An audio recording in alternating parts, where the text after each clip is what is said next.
আমরা হলাম সেই বিশুদ্ধ জামাত যারা বিশুদ্ধ হাদিসের আলোকে পূর্ণ ইসলামী পদ্ধতিতে জীবনযাপন করি। তাই আমাদেরকে ভণ্ড বলার আগে একবার নিজেদের দিকে তাকান। কেননা প্রিয় নবী সাল্লাল্লাহু আলাইহি ওয়াসাল্লাম হাদিস শরীফের মধ্যে বলেছেন, আন মালিক ইবনে আনাস রাদিয়াল্লাহু তাআলা আনহু মুরসালান قال قال رسول الله صلى الله عليه وسلم تركت فيكم امرين لن تضلوا ما تمسكتم بهما كتاب الله وسنة رسوله। নবীজি হযরতে মালিক বিন আনাস রাদিয়াল্লাহু তাআলা আনহু থেকে বর্ণিত, নবীজি সাল্লাল্লাহু আলাইহি ওয়াসাল্লাম বলেন, আমি তোমাদের কাছে দুটি বস্তু রেখে যাচ্ছি, তোমরা যতক্ষণ পর্যন্ত এই দুটি বস্তুকে আঁকড়ে ধরে থাকবে ততক্ষণ পর্যন্ত তোমরা পথভ্রষ্ট হবে না। নাম্বার 1 কিতাবুল্লাহ, অর্থাৎ আল্লাহর কিতাব কোরআন শরীফ। নাম্বার 2 সুন্নাতে রাসূল। আমরা হলাম সেই জামাত যারা নবীজি সাল্লাল্লাহু আলাইহি ওয়াসাল্লামের এই হাদিসের আলোকে জীবন যাপন করি। আর ওই সমস্ত ভণ্ড দলের আবির্ভাব হয়েছে আজকে সমাজে, রাষ্ট্রে, সব জায়গায় তাদের প্রভাব প্রতিপত্তি তারা ছড়াতে চলেছে। সেই সমস্ত ভণ্ড দল নিজেদেরকে বড় পণ্ডিত মনে করে, নিজেদেরকে আহলে সুন্নাতুল জামাত বলে দাবি করে, অথচ তারা ইসলামের ব্যাখ্যাকে নিজেদের মন মতো তৈরি করে তার উপর আমল করে। তারা ইসলামের কোরআন হাদিস ছেড়ে দিয়ে ইজমা কিয়াসের মতো প্রভৃতি বিষয়কে তারা দলিল মনে করে। কোরআন হাদিস কি অসম্পূর্ণ যে কোরআন হাদিস ছেড়ে দিয়ে ইজমা কিয়াসকে আমাদের মানতে হবে? কোরআন হাদিস অসম্পূর্ণ নয়। এবং শুধু তাই নয়, তারা কোরআন হাদিসের ব্যাখ্যার জন্য বিভিন্ন ইমামদের আশ্রয় গ্রহণ করে। কেন? কোরআন হাদিস কি এতটাই কঠিন যে নিজে নিজে পড়ে বুঝতে পারবো না? আরো বিভিন্ন ইমামদের আশ্রয় কেন গ্রহণ করতে হবে? তাদের শরণাপন্ন কেন করতে হবে? আমাদেরকে দেখে শিখুন। আমরা কোরআন হাদিস বুঝতে গিয়ে কারো শরণাপন্ন হই না, আমরা নিজেরাই বুঝি এবং তার উপরে আমল করার চেষ্টা করি। আসলে এইসব ভণ্ডামি ছাড়া আর কিছুই নয়। কি বললেন? আমরা ভণ্ড? আমরা ইমাম মামিম বলে আমরা কি ভণ্ড? আমরা কোরআন হাদিস তথা ইজমা কিয়াস মানি বলে কি আমরা ভণ্ড হয়ে গেলাম? আপনাদের কথা শুনে তো আমার তো মনে হচ্ছে আপনারাই ভণ্ড। জি না, আপনারাই ভণ্ড। আপনি যদি পারেন তাহলে আমার এই প্রশ্নের উত্তরগুলো দেন, যে প্রশ্নগুলো আমি করতে যাচ্ছি, তাহলে বুঝবো না আপনারা ঠিক। কিন্তু আমি আমার দৃঢ় বিশ্বাসে আমার এই প্রশ্নের উত্তর সারা পৃথিবী খুঁজেও তোমরা খুঁজে পাবে না, সারা পৃথিবীতেও কোথাও তোমরা খুঁজে পাবে না। তোমাদের ক্ষমতা নেই এই প্রশ্নের উত্তর দেওয়া। না না, আপনার বোঝার একটু ভুল হচ্ছে। আপনি যে বললেন পৃথিবীর মধ্যে কেউ আপনার উত্তর দিতে পারবে না, এটি আপনার সম্পূর্ণ ভুল। যে আমি ঠিক বলেছি? আপনি যদি চান তাহলে একটি বৈঠক বসা যাক, আমাদের হুজুরদেরকে জানানো যাক, তানারা আসুক, এবং আপনারাও তো আছেন, তাহলে একটি বৈঠক বসানো যাক। অবশ্যই। আপনি কিসের ভয় দেখাচ্ছেন? ডেকে আনেন।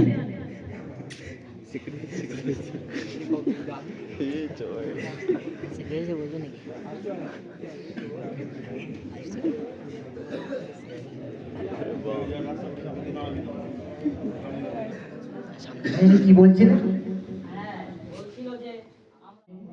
আমরা আপনাকে মানতে রাজি আছি, কিন্তু সত্যি কথা বলতে যারা নিজেরা আরবি ইবারতই পড়তে পারে না, তারা আবার সূত্র কেমন ভাবে বের করবে?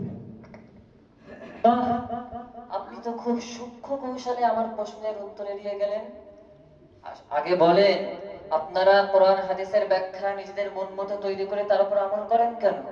অর্থাৎ আপনারা ইজমা কিয়াসকে, কোরআন হাদিস ছাড়া ইজমা কিয়াসকে কেন শরীয়তের দলিল হিসেবে মানেন? আমাদেরকে দেখে শেখো আমরা কেমন ভাবে কোরআন হাদিসের বিশুদ্ধ ব্যাখ্যা নিজেরাই পড়ে তার থেকে ব্যাখ্যা বার করি। বড় মুশকিল ব্যাপার তো, চোরের মায়ের বড় গলা। আপনি বলছেন যে আমরা হাদিস অনুযায়ী চলি, কোরআন অনুযায়ী চলি, অথচ আপনারা হাদিস শরীফের মধ্যে যদি একটু খেয়াল করে দেখেন, হাদিসের মধ্যে আছে নবী পাক সাল্লাল্লাহু আলাইহি সাল্লাম বলছেন, ইন্না বানি ইসরাঈল তাফাররাকাত আলা 76 মিল্লাতান ওয়া তাফাররাকাত উম্মতি ওয়া তাফতারিকু উম্মতি আলা 73 মিল্লাতান কুল্লুহুম ফিন-নার ইল্লা মিল্লাতান ওয়াহিদাতান। ক্বালু মান হিয়া ইয়া রাসূলুল্লাহ? ক্বাল মা আনা আলাইহি ওয়া আসহাবিহি।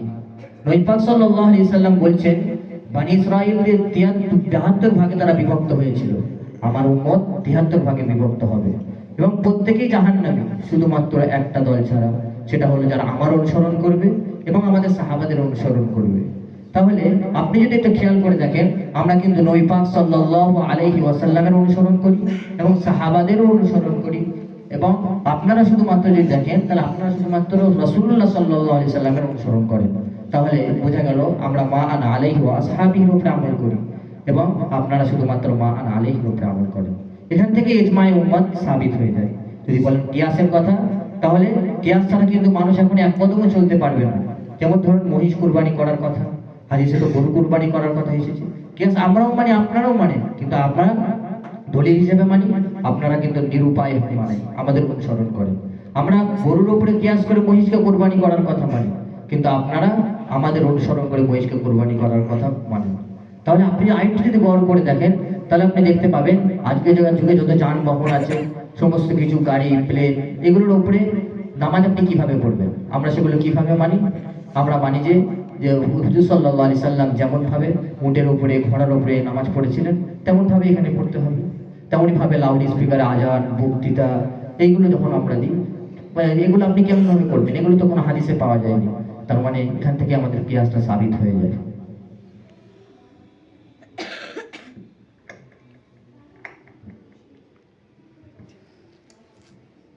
মাছির কথা, যেটা নবী সাল্লাল্লাহু আলাইহি সাল্লাম একটা হাদিস পাকের মধ্যে বলছেন যে ফানকুলুহু থুম্মান কুলুহু, এটা হাদিসের একটা টুকরো।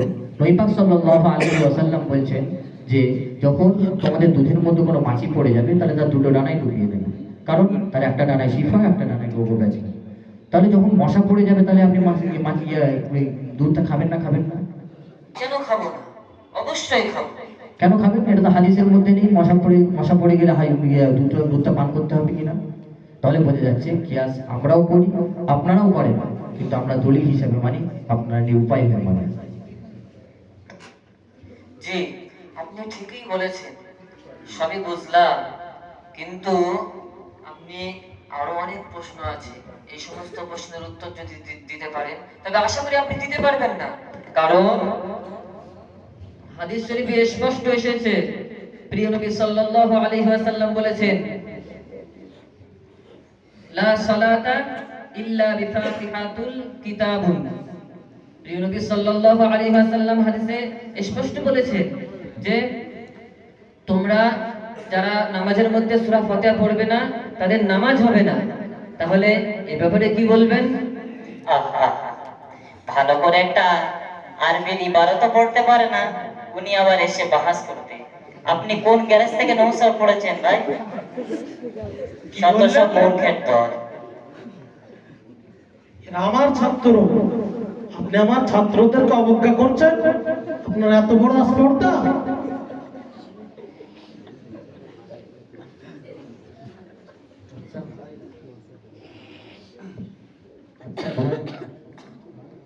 ছাড়ো, জামাত ওরা আরবি পড়তে পারে না, ও নিয়ে আমাদের ওদের সঙ্গে তর্ক করা বোকামো হবে। আসলে ভাই, তর্ক করা আমাদের বৈশিষ্ট্য নয়। আমরা তো উম্মাহর মাঝে কোরআন এবং হাদিসকে বিশুদ্ধ আকীদা এবং সহিহ সনদ এবং ইজমা কিয়াসের ভিত্তিতে আমরা ইসলামকে প্রচার করা আমরা অঙ্গীকারবদ্ধ, এবং এই বিষয়ে যত রকম প্রশ্ন আমাদের সম্মুখে উত্থাপন হবে, আমরা ইনশাআল্লাহ পরিপূর্ণ জবাব দানে প্রস্তুত আছি। দাঁড়ান ভাই, 1 মিনিট দাঁড়ান। আপনি আমাদেরকে অবজ্ঞা করলেন, আমরা নাকি ইবাদত করতে পারি না? আমরা এই শাইখের কাছ থেকে আজ 4-5 বছর যাবত শিখছি, আর আমাদেরকে বদনাম করছেন আপনারা। শায়েখ, একটু ইবাদতটা পড়ে দেন তো, আমাদেরকে বদনাম করছে। আমি খুলে দিচ্ছি কিতাব। ঠিক আছে, 3336 পৃষ্ঠা করো।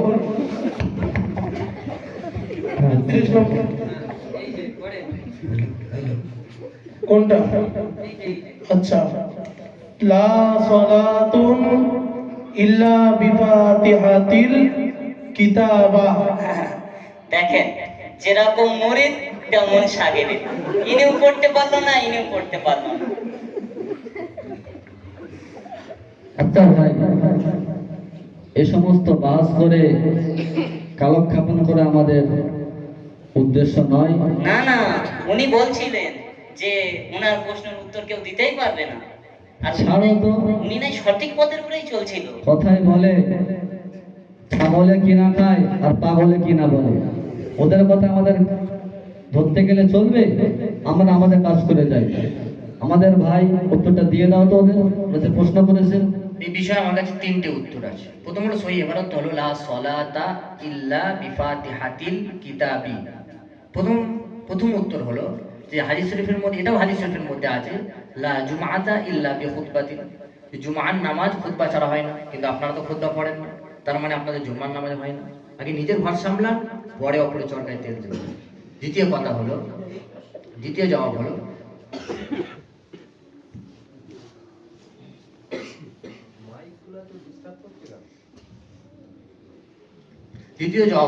কোরআন পাকের মধ্যে আছে, আল্লাহ পাক কোরআন পাকের মধ্যে সূরা আরাফের 203 নম্বর আয়াতে বলছেন, ওয়া ইযা কুরিআল কুরআন ফাসতামিউ লাহু ওয়া আনসিতু। যখন তোমাদের সামনে কোরআন পড়া হবে, তোমরা সেগুলোকে খুব গৌর ফিকিরের সাথে শোনো এবং চুপ করে থাকো। এবং উসুলের ফিকার কায়দা হলো, যখন মুতলাক বলা হবে সেটা তখন সবার উপরেই ফিট হবে। তো এটা আমরা নামাজের উপরেও ফিট করেছি। এবং উসুলের ফিকার এটাও কায়দা যে কোরআন এবং হাদিসের মধ্যে যখন বৈচিত্র্য হবে, তখন কোরআনকেই বেশি অগ্রাধিকার দেওয়া হবে। তাই আমরা কোরআনকে অগ্রাধিকার দিয়েছি। তৃতীয় জবাব হলো লা সলাতা লা জুমআতা, এটা হলো নাফিয়ে কামাল। এখানে হুকুম হলো যে নামাজ একদম হবে না, অথবা জুমআর নামাজ পরিপূর্ণ একদম হবে না তা নয়, বরং পরিপূর্ণ হবে না। এবং আমাদের এর পিছনে দলিলও আছে যে আমরা সূরা ফাতিহার সময়, সেই নামাজের সময় সূরা ফাতিহা পড়ি না। কারণ আল্লাহ রাসূল সাল্লাল্লাহু আলাইহি ওয়াসাল্লাম বলেছেন, মান কানা লাহু ইমামুন ফাকিরাআতুল ইমামি কিরাআতুন লাহু। তোমরা যদি কোনো ইমামের ইক্তেদা করো, তাহলে ইমামের কেরাত তোমাদের জন্য সেটাই কেরাত। ওহো, আপনাকে খুব বিজ্ঞ বলে মনে হচ্ছে। আচ্ছা ভাই, তাহলে এই প্রশ্নের উত্তরটা কি হবে? সহিহ বুখারী শরীফের হাদিসে তো স্পষ্ট আছে যে নবীজি সাল্লাল্লাহু আলাইহি ওয়াসাল্লাম নামাজের মধ্যে রফে দিন করতেন, কিন্তু আপনারা তো কেউ রফে দিন করেন না। তাহলে আপনারা সহিহ বুখারী শরীফের হাদিসকে অবজ্ঞা করবেন, সহিহ বুখারীর হাদিসকে অস্বীকার করবেন।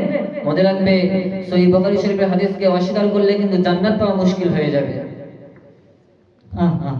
আচ্ছা ভাই, তোমরা যে এত বোখারি বোখারি করে লাফাচ্ছ, একটু আগে একটি ইবারত ভুল পড়লে, কিন্তু তোমরা কি বোখারি শরীফ পড়তেই পারো না পড়তে পারো না? ও মা, এরা কি বলে দেখো, আমরা নাকি বুখারী শরীফ পড়তে পারি না। সাহেব, এরা কি বলে দেখো। ভাইজান, সাবধানে কথা বলবেন, এরা আমার ছাত্র। আমরা বুখারী শরীফ আমরা এই শাইখের কাছ থেকে পড়েছি। বুখারী শরীফের মধ্যে কোনো ভুল নেই। আমাদের যদি সকাল থেকে সন্ধ্যা পর্যন্ত সময় দেওয়া হয়, তাহলে আমরা বুখারী শরীফ খতম করে দিতে পারবো এবং সহিহ শুদ্ধভাবে আমরা পড়তে পারবো ইনশাআল্লাহ। ইনশাআল্লাহ শব্দটাও ভালো করে পড়তে পারে না, আবার বলছে বোখারি কদম সকাল থেকে সন্ধ্যার মধ্যে শেষ করে দেবে। তা আপনি এক কাজ করেন, বোখারি বানানটাই করেন তো, বোখারি শরীফ বানানটাই। ও হো হো, এর কোনো ব্যাপার আছে বুখারী শরীফ? তাহলে ঠিক আছে, শুনুন। বুখারী বৌশুবু খয়কার খা বুখা রয়দিনগিরি বুখারী শরীফ তালবেশ রয়দিনগি শরীফ শরীফ বুখারী শরীফ। আমরাও আল্লাহর রহমতে পড়াশোনা শিখেছি, বুঝুন, জানুন। আরে ভাই দেখো কাণ্ড, এনাকে বললাম আরবিতে বানান করতে, আর ইনি বাংলায় করে দিল বানান। যেমন আমি একটা হাফিজ সাহেবকে প্রশ্ন করলাম যে আপনি এবছর তারাবি কোথায় পড়েছেন, তা তিনি আমাকে বলল যে মসজিদে পড়িয়েছি। তেমনটাই যে সওয়ালের জবাবটা আমি পেলাম। তা আপনি আরবিতে বানান করলে মনে হয় ভালো হয় একটু। আসলে কি হয়েছে ভাই জানুন? কি হয়েছে? ছোটবেলায় আমার নানি মারা গিয়েছিল, যার কারণে আমি আরবি পড়তে পারি। বড় হয়ে আমি বাংলা শিখে আর আমার এই শায়েখের কাছে এসেছিলাম। আমার এই শায়েখের কাছে এসে আমি বাংলাতে হাদিস পড়েছিলাম। নাও বোঝো ঠেলা, উনি ছোটবেলায় তার নানি মরে গিয়েছে, তাই আরবি পড়তে পারে না। এটা কোনো অজুহাত নয়।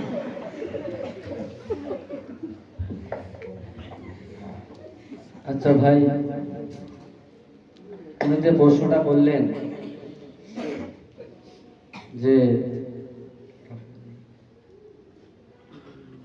উনি যে প্রশ্নটা করলেন আমাদের সম্মুখে, রফে আদাইন অর্থাৎ হস্ত উত্তোলন করা নামাজের মধ্যে, এই বিষয় থেকে আমরা অন্য বিষয়ে ঘুরে গিয়েছিলাম। এখন আমাদের সম্মুখে আমার সাগরের উত্তরটা দিয়ে দেবে। তোমরা মন দিয়ে ভালো কান খুলে শুনে রেখে দাও। না না, ওনাদের তো ঝামেলা করার অভ্যাস। ওনা ভালো করে শুনলেও এক কান দিয়ে ঢুকবে আর এক কান দিয়ে বার হয়ে যাবে, এখান থেকে চলে গেলেও আরেক জায়গায় ঠিক ঝামেলা বাঁধাবে। তা আপনি একটু ভালো করে শুনবেন। আসলে হয়তো হ্যাকাতে কি আর করা যাবে। দেখে দেখে মনে হচ্ছে তো সব ভণ্ড একটা একটা। ভণ্ড না, ভণ্ডর বাপ। এত কথা না বলে আগে প্রশ্নের উত্তরটা দিন। হ্যাঁ, আপনার প্রশ্নের উত্তর এক্ষুনি পেয়ে যাবে। তাড়াতাড়ি প্রশ্নের উত্তরটা দিন, দেখবো কত। রফে আদায় প্রথমে আপনাকে জানতে হবে যে ইসলামে যদি কোনো একটা হুকুম আসে, হুকুমটা কিন্তু আস্তে আস্তে আস্তে আস্তে আসে। যেমন ধরুন আপনার মাদ্রাসায় কোনো একটা ছাত্র আসলো, ছাত্রটার লং ফুট, চুলটা বড়, ফোন আছে, জামাটাও টেস্টাই, তাকে আপনি কিন্তু ডাইরেক্ট বলতে পারবেন না, বা ডাইরেক্ট যদি বলেন যে চুলটা কেটে নাও, ফোনটা জমা দিয়ে দাও, জামাটা পাল্টে নাও, এনারা বুঝবেন কি করে? এনারা তো মানুষে পড়েই নি, জামাটা দেখে। তাহলে কিন্তু সেই ছাত্রটা কিন্তু ইলিম থেকে বঞ্চিত হওয়ার সম্ভাবনা আছে। সুতরাং আপনাকে আস্তে আস্তে প্রথমে বলতে হবে চুলটা আপনি কেটে নেন, আস্তে তারপরে বলতে হবে জামাটা পাল্টে নেন, তারপরে ফোনটা জমা দেন। যখন আস্তে আস্তে করলে তখন সেই ছেলেটা ইলিম শিখতে পারবে। তেমনই ইসলাম। ধরুন মদের ব্যাপারটা, ইসলাম আসার আগে কিন্তু আইয়ামে জাহিলিয়াতের যুগ যেটা বলা হয়, জাহিলিয়াতের যেটা যুগ ছিল, সেই সময় কিন্তু মানুষ বিশাল একটা বিভ্রান্তির পথে ছিল। তারপরে কোরআন নাজিল হল, সাহাবারা কোরআন নাজিল হওয়ার পরেও কিছুজন মদ্যপান করতেন। তারপরে আল্লাহ পাক হুকুম নাজিল করলেন, ইয়া আইয়ুহাল্লাযীনা আমানু লা তাকরাবুস সালাহ ওয়া আনতুম সুকারা। তোমরা যখন নেশা অবস্থায় থাকবে, নেশাগ্রস্ত থাকবে, তখন তোমরা নামাজের কাছাকাছি যেও না। তারপর আল্লাহ পাক হুকুম নাজিল করলেন যে মদ তোমাদের উপরে পরিপূর্ণভাবে হারাম হয়ে গিয়েছে। যে আস্তে আস্তে আস্তে আস্তে নাজিল করলেন, আস্তে আস্তে আস্তে আস্তে আপনাদের উম্মতদেরকে হুকুম দিলেন। এটাই হলো ইসলামের আসল পরিচয়। ধরুন নবী পাক সাল্লাল্লাহু আলাইহি সাল্লাম প্রথম কিন্তু সমস্ত রুকুনের আগে রফা আদায় করতেন। তারপরে কিছুদিন পরে শুধুমাত্র রুকু এবং সিজদার মাঝখানে রফা আদায় করতেন। শেষ জমানায় তিনি শুধুমাত্র তাকবীরে তাহরিমার সময় রফা আদায় করতেন, আর অন্য কোনো সময় তিনি করতেন না। ধরুন নামাজের সময় আরেকটা উদাহরণ বলি।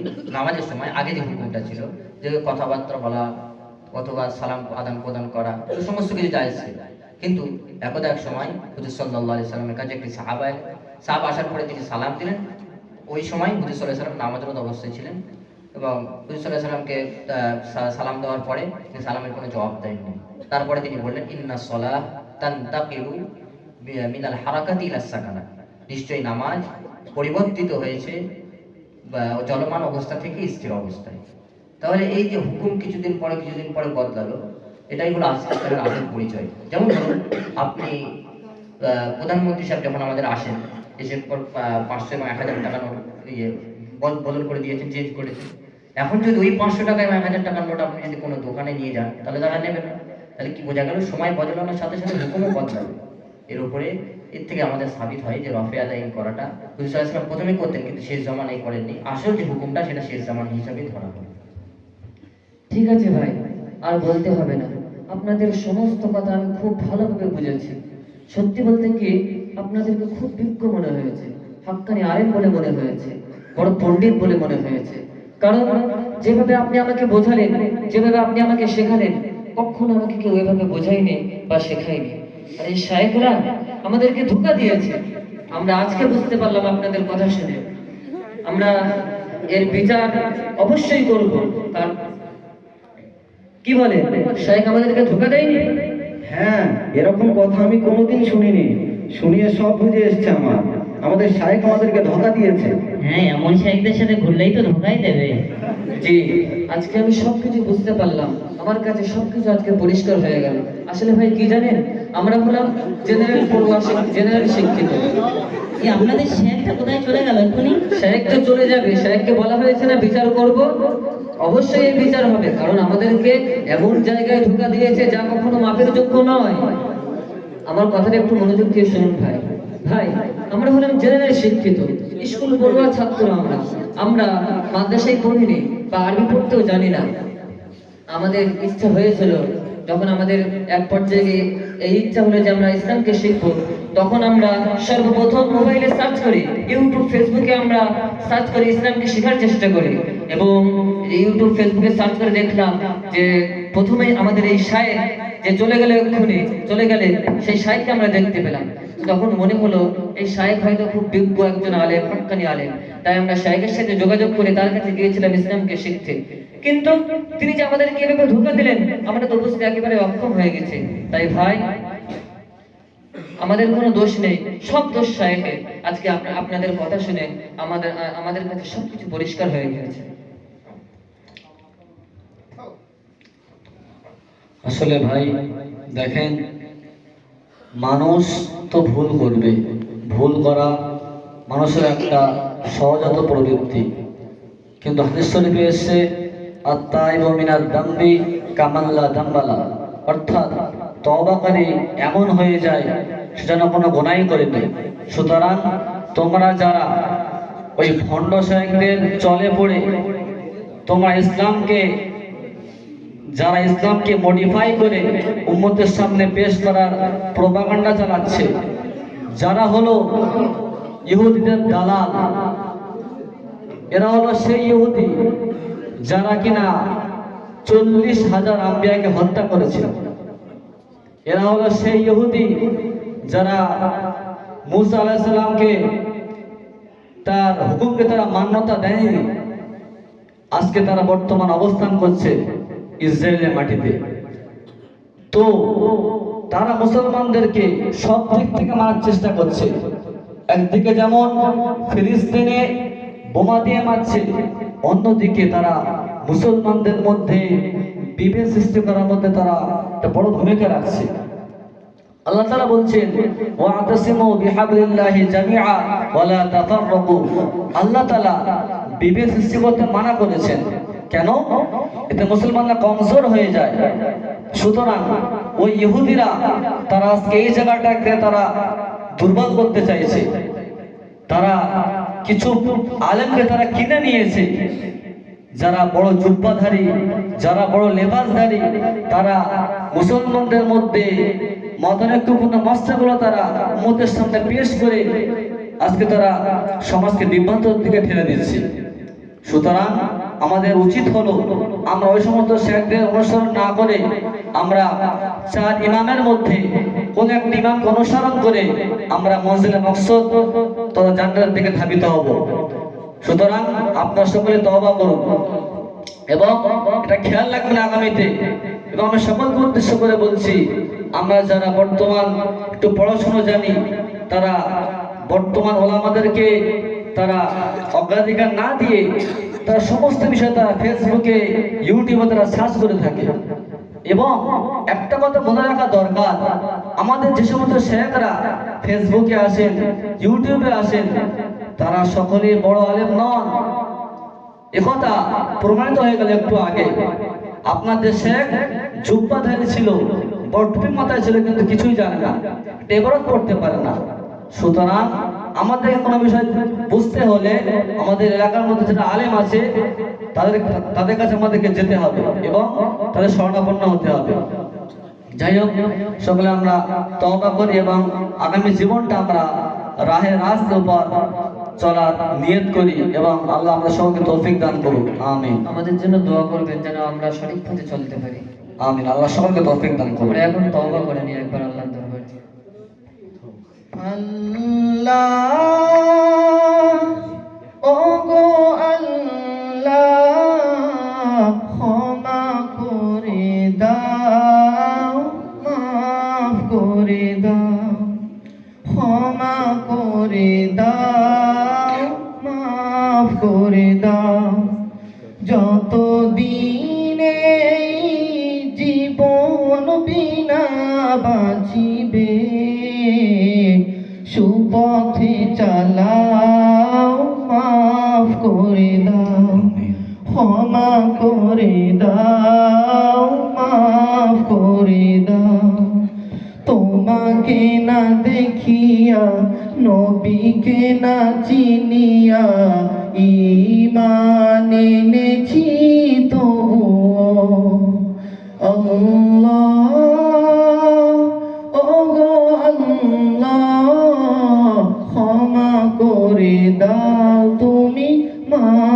করে দাও, ক্ষমা করে দাও, তুমি মাফ করে দাও। আমরা আজ থেকে নিয়ত করি আমরা সকলে আগে আমরা তওবা করে নেই, আমার সঙ্গে সকলেই পড়ি আস্তাগফিরুল্লাহ আল্লাযী আস্তাগফিরুল্লাহাল্লাযী লা ইলাহা লা ইলাহা ইল্লা হুয়াল ইল্লা হুয়াল হাইয়ুল কাইয়্যুম হাইয়ুল কাইয়্যুম ওয়া আতুবু ইলাইহি। ওয়া আতুবু ইলাইহি। হে আল্লাহ, আল্লাহ, আমরা যে বিভ্রান্তির মধ্যে পড়েছিলাম আমরা যে বিভ্রান্তির মধ্যে পড়েছিলাম আমরা তার থেকে তওবা করছি আমরা তার থেকে তওবা করছি এবং এবং আমরা আগামী জীবনটা আমরা আগামী জীবনটা হানাফি মাযহাবের হানাফি মাযহাবে অনুসরণ করে কাটানোর নিয়ত করলাম। কাটানোর নিয়ত করলাম। আল্লাহ আল্লাহ আমাদেরকে তৌফিক দান করুন। আমাদেরকে তৌফিক দান। আমিন। আমিন।